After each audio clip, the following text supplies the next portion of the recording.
Ya, shalom Bapak Ibu, saudara-saudari yang saya kasihi di dalam nama Tuhan Yesus Kristus. Kembali saat hari ini kita berjumpa dalam perenungan kebenaran firman Tuhan. Namun sebelum itu saya akan memimpin kita dalam doa. Mari kita berdoa. Bapa di surga, Bapa yang kami kasihi di dalam nama Tuhan Yesus Kristus, terima kasih untuk penyertaan Tuhan yang sampai hari ini menolong dan memampukan setiap kami untuk hidup, dan biarlah Tuhan dalam menjalani kehidupan ini kami boleh sungguh-sungguh mempersembahkan hidup kami kepada Tuhan. Terima kasih Tuhan, berkati waktu ini kami akan merenungkan kebenaran firman-Mu. Biar Roh Kudus-Mu menolong mampukan kami untuk mengerti kebenaran firman-Mu. Dalam nama Tuhan Yesus kami sudah berdoa. Haleluya, amin. Baik, kita akan belajar bersama-sama dari kebenaran firman Tuhan yang terambil dalam kitab Lukas pasal 22 ayat 39 sampai 46. Demikian firman Tuhan di Taman Getsemani. Lalu pergilah Yesus ke luar kota, dan sebagaimana biasanya ia menuju Bukit Zaitun. Murid-muridnya juga mengikuti dia. Setelah tiba di tempat itu, ia berkata kepada mereka, "Berdoalah supaya kamu jangan jatuh ke dalam pencobaan."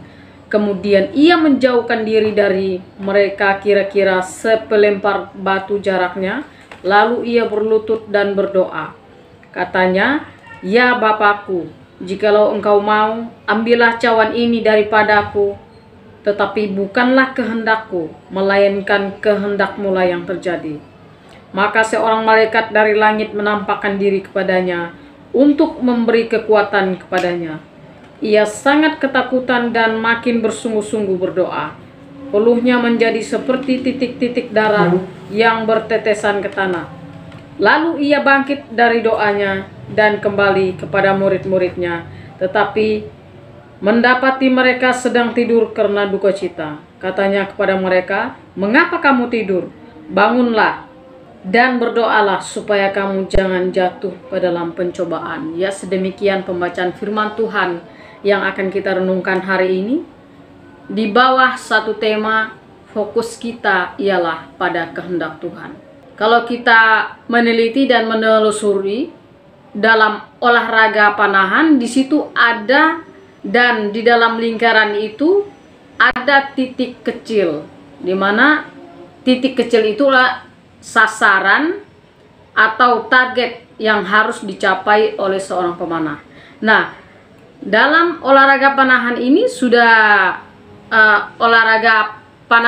sudah cukup populer karena itu terdapat di berbagai sekolah atau perguruan tinggi. Nah, olahraga memanah ini sangat bagus untuk kesehatan fisik.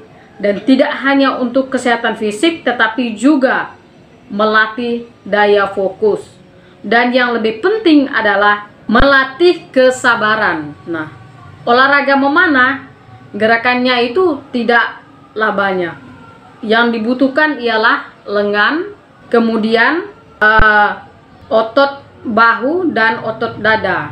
Nah, otot dada itu memperkuat dan saling menyatu sehingga tercipta satu konsentrasi, dan harus membutuhkan daya fokus dan konsentrasi yang tinggi. Jadi olahraga ini sangat bagus. Nah, yaitu melatih fisik, daya fokus, konsentrasi yang tinggi, dan kesabaran. Sangat membutuhkan kesabaran. Karena itu kalau terburu-buru bukanlah hasil yang baik yang didapatkan dalam olahraga memanah. Nah, jadi yang perlu diketahui bahwa terburu-buru atau sifat terburu-buru bukanlah teman bagi seorang pemanah. Nah, olahraga ini juga terdapat manfaat lain, yaitu mengontrol keseimbangan tubuh. Nah, Bapak Ibu, saudara-saudari yang dikasihi dan diberkati oleh Tuhan, bicara tentang fokus pada kehendak Tuhan, yang paling pertama kita harus perhatikan ialah tujuan tujuan harus jelas. Tidak mungkin seseorang bisa fokus jikalau ia tidak memiliki sebuah tujuan yang jelas dalam hidupnya. Bapak, Ibu, saudara-saudari yang dikasihi dan diberkati oleh Tuhan, Tuhan Yesus datang ke dalam dunia dengan tujuan yang sangat amat jelas. Dengan tujuan yang sangat amat jelas, dikatakan dalam Yohanes pasal 6 ayat 38, bahwa sebab aku telah turun dari surga bukan untuk melakukan kehendakku, tetapi kehendak Dia yang mengutus aku. Ketika Tuhan Yesus ada dalam bait Allah, orang-orang Israel dan banyak orang di sekitarnya pada saat itu terheran-heran karena pengajarannya yang begitu cakap dengan pengetahuan yang sangat luar biasa. Kemudian orang-orang itu melihatnya dan mendengar pengajarannya itu berkata, bagaimanakah orang ini mempunyai pengetahuan yang demikian tanpa belajar? Lalu Yesus memberikan jawaban kepada mereka, ajaranku tidak berasal daripada diriku sendiri, tapi dari Dia telah mengutus aku. Sekali lagi bahwa untuk bisa fokus kita harus mempunyai tujuan yang jelas. Untuk bisa fokus kita harus mempunyai tujuan yang jelas. Nah, Tuhan Yesus datang ke dunia dengan tujuan yang jelas, yaitu untuk menebus dosa manusia. Galatia pasal 4 ayat 5 dikatakan bahwa Ia diutus untuk menebus mereka. Markus pasal 10 ayat 45 dikatakan bahwa Anak Manusia datang untuk memberikan nyawanya untuk menjadi tebusan bagi banyak orang. Dan benar bahwa Yesus datang ke dunia dengan tujuan yang sangat amat jelas. Dia datang untuk menjadi penebus bagi orang berdosa, bagi kita orang berdosa. Nah, dan untuk melaksanakan tugas itu, Yesus harus melakukan, dan Dia harus mati di atas kayu salib. Nah, di dalam nas pembacaan kita hari ini, atau firman Tuhan yang kita baca dan yang kita renungkan hari ini adalah bagian dari tujuan tersebut. Nah, kalau kita membaca di dalam Matius pasal 26 ayat 36 sampai 39 yang menjadi ayat paralel yang kita baca saat ini adalah, di sana tertulis bahwa Yesus berdoa 3 kali. Dikatakan, jikalau mungkin cawan ini lalu daripadaku. Nah, saudara-saudaraku yang terkasih dalam Tuhan Yesus Kristus, hari ini kita belajar tentang Yesus yang berdoa di Taman Getsemani. Di situ ada satu doa yang begitu luar biasa. Luar biasa, bukan doa yang biasa-biasa saja, tetapi satu doa peperangan Tuhan Yesus. Satu doa yang luar biasa dan satu doa peperangan. Dikatakan di sana, Yesus berjuang dengan sekuat tenaga, dengan sekuat-kuatnya agar kehendak Bapa yang jadi. Untuk menerima semua kehendak, karena yang dikatakan Dia datang untuk melakukan kehendak Bapa. Nah, Dia berjuang untuk menerima semua kehendak yang Bapa berikan kepadanya. Dan Dia berjuang dalam doanya untuk melakukan dan agar terlaksana kehendak Bapa, bukan kehendaknya. Nah, saudaraku yang terkasih dalam Tuhan Yesus Kristus, Tuhan Yesus dengan Bapa tidak pernah berseberangan, tidak pernah berbeda pendapat, karena saat itu adalah saat-saat yang kritis, menentukan nasib kita manusia, saya dan saudara, saya dan Bapak Ibu Saudara semuanya, menentukan nasib kita manusia. Tidak hanya ketika Ia berada di atas kayu salib, tetapi ketika Ia berada di Taman Getsemani pada saat Ia berdoa. Di situ Yesus menentukan nasib kita semua. Di Taman Getsemani, dalam perjuangan yang berat,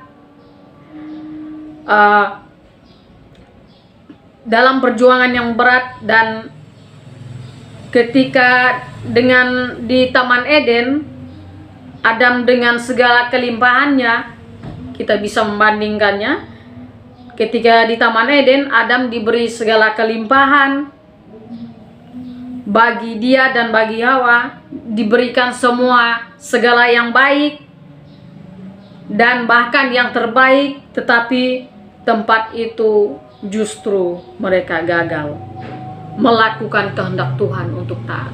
Mereka gagal untuk melakukan ketaatan itu. Mereka gagal untuk melakukan perintah Tuhan. Bapak, Ibu, saudara-saudari yang terkasih dalam Tuhan Yesus Kristus, tetapi kalau kita melihat Adam yang kedua, yaitu Yesus Kristus, di Taman Getsemani yang penuh dengan perjuangan, yang penuh dengan titik-titik darah yang menetes keluar dari pori-porinya, kita melihat Yesus mengalami kemenangan yang luar biasa demi saya dan saudara. Yesus mengalami kemenangan yang luar biasa sekalipun ia mengalami ketakutan yang juga sungguh luar biasa. Nah, ketakutan Yesus bukanlah fisik semata.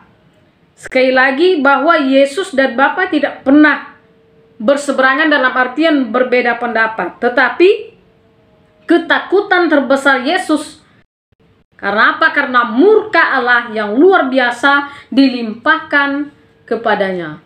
Di atas tubuhnya Yesus terlihat cacat celah kita, kenajisan kita, semua kejahatan kita. Ialah ketika ia dimurkai oleh Allah, cawan murka Allah yang harus membuat dia terpisah dengan Sang Bapa. Itulah penderitaan yang paling menakutkan dan mengerikan.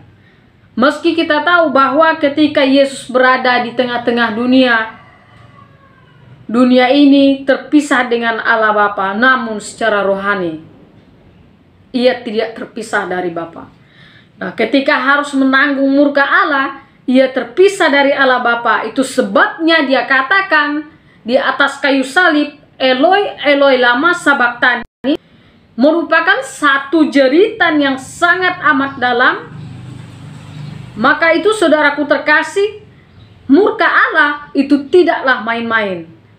Ketika murka Allah datang, kita tidak bisa berbuat apa-apa. Di tengah ketakutan yang amat sangat luar biasa, ia katakan ia makin bersungguh-sungguh. Dikatakan bahwa ia makin bersungguh-sungguh berdoa. Nah, tujuan Tuhan Yesus sangatlah jelas, datang sebagai penebus untuk melepaskan kita dari semua kutuk, dari semua kenajisan. Tujuan Yesus sangatlah jelas, karena itu janganlah kita bermain-main dengan dosa. Karena kita tahu itu Yesus harus mati. Ia harus menanggung murka Allah. Tujuannya jelas. Yesus berjuang untuk menaklukkan kehendaknya di bawah kehendak Bapa. Dia berdoa dengan sungguh-sungguh agar kehendak Bapa terlaksana. Ketika ia berdoa yang kedua kalinya atau yang ketiga kalinya, ada perbedaan yang nampak di sana. Doa yang pertama, kedua, dan yang ketiga di dalam Matius pasal 26 ayat 36 sampai 46. Begitu jelas dikatakan bahwa jikalau mungkin Tuhan Yesus mengatakan, Bapak, Ibu, Saudara terkasih, untuk mencapai tujuan itu harus rela berkorban.